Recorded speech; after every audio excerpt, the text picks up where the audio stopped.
The general ruling for learning science and mathematics in Islam, it is mubah, it's optional. But if the science and mathematics will get you closer to Islam, then it becomes mustahab, means encouraged. But generally, learning science and mathematics, it is mubah, it's optional.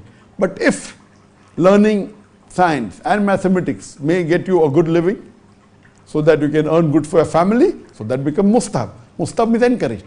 If learning science and mathematics gets you closer to Allah, it becomes mustahab, means encouraged. If that science and mathematics gets you a good job, so that you can feed your family well, it becomes mustahab.